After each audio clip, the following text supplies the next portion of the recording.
Hello, everybody. It's Uncle Matt, and I'm here to read you another bedtime story. And this story I'm really excited about sharing. It has to do with a musician that I listen to and I enjoy listening to. His name is Weird Al Yankovic, and he had a concert in my community. He was in my community with his band 2 years ago, to this day that I'm broadcasting this story. And this is the story that we're going to read today. Al Yankovic, When I Grow Up, illustrated by Wes Hargis. But I wanted to show off my Weird Al Yankovic shirt too, from 2 years ago. Here it is. Weird Al Yankovic Strings Attached Tour. Way back there in August 21st, 2019. So, this story's for you, Weird Al. All right. When I grow up. This story was copyright in 2011.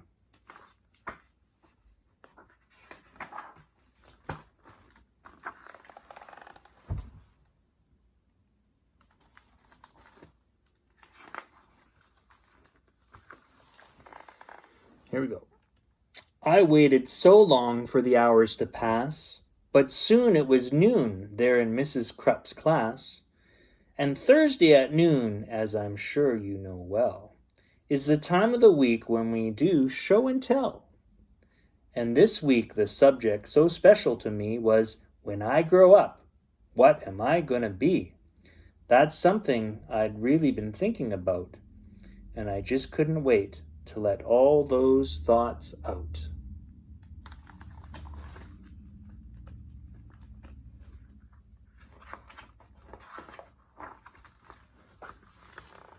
So, when Mrs. Krupp said, "Who's ready to share?" You can guess who was there with his hand in the air. I raised both my hands just as high as they go, and I bounced up and down, and then, what do you know? Well, Mrs. Krupp picked me, yes, me, to go first. Oh, I was so happy. I thought I would burst. I proudly stood up and began my oration concerning my choice for a future vocation. Esteemed friends and colleagues and dear Mrs. Krupp, I know what I'm going to be when I grow up.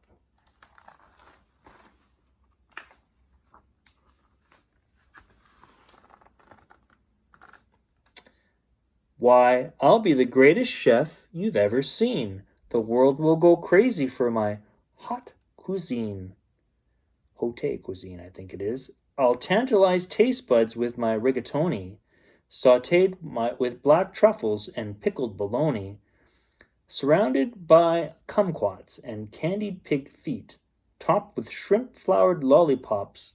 Bon appetit. My walls will be filled with awards that I've gotten for toast on a stick and my Twinkies au gratin. My kitchen will be the most famous in France, so make reservations, 12 years in advance. There's no doubt about it. I'm certain you see a world-renowned chef is what I'm gonna be.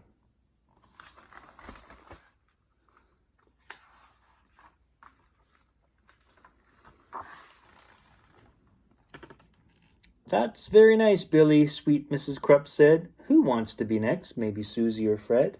I said, hold the phone now. I haven't departed. Hang on to your seats, 'cause I'm just getting started.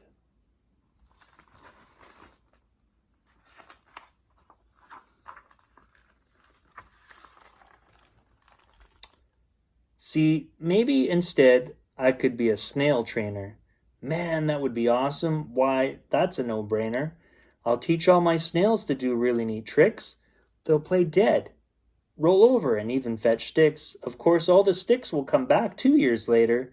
But working with snails, what could be greater? They'll do any stunt that I like. Holy moly, I'll train them to pedal a bike really slowly.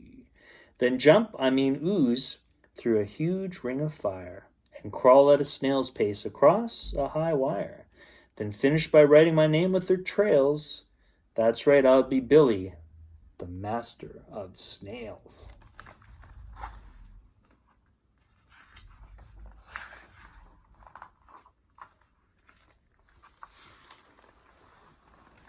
Or maybe I'll be the lathe operator who makes the hydraulic torque wrench calibrator, which fine-tunes the wrench that's specifically made to retighten the nuts on the lateral blade that's directly beneath the main radial sockets and includes cooling systems on H-14 rockets.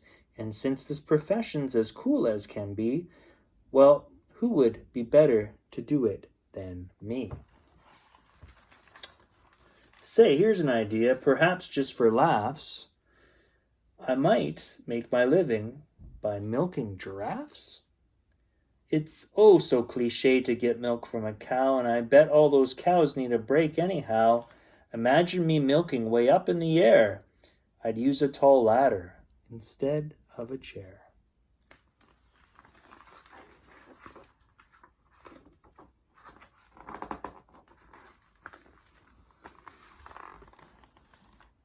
What?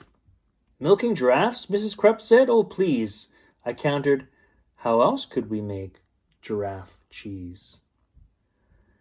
Now, don't interrupt me. I'm not really through yet. There's still lots of stuff that I'm planning to do yet.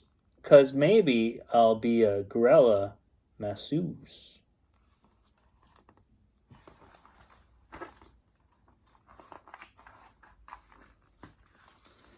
Or an artist who sculpts out of chocolate mousse, or a rodeo clown, or a movie director, or maybe a professional pickle inspector, or a big sumo wrestler, or a hedge fund investor, or smelly pit-sniffing deodorant tester.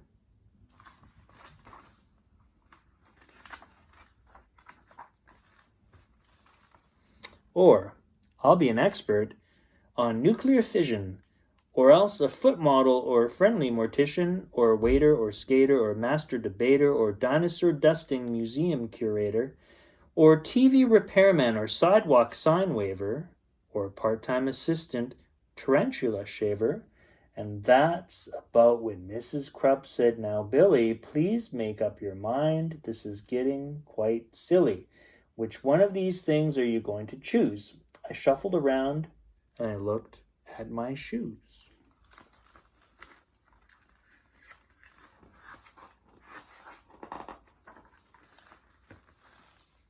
And finally, I said, my great-grandfather Bob's been a whole lot of things, had a whole bunch of jobs.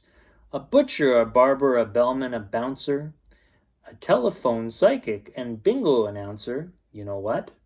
He just turned 103, and he's still not quite sure what he wants to be.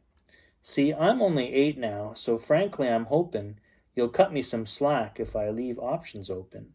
Let's just wait and find out what my future brings. Hey, I might have time to do all of those things.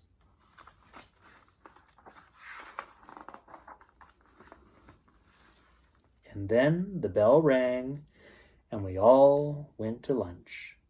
And as I was sipping my pineapple punch, I pondered professions that I'd like to enter, like brave firefighter or crazy inventor.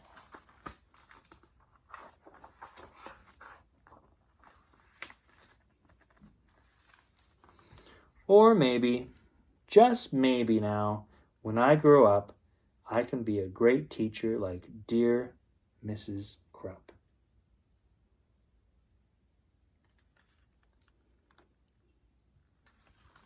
The end. Thanks, Weird Al. And that's all the time we have for Uncle Matt's bedtime story.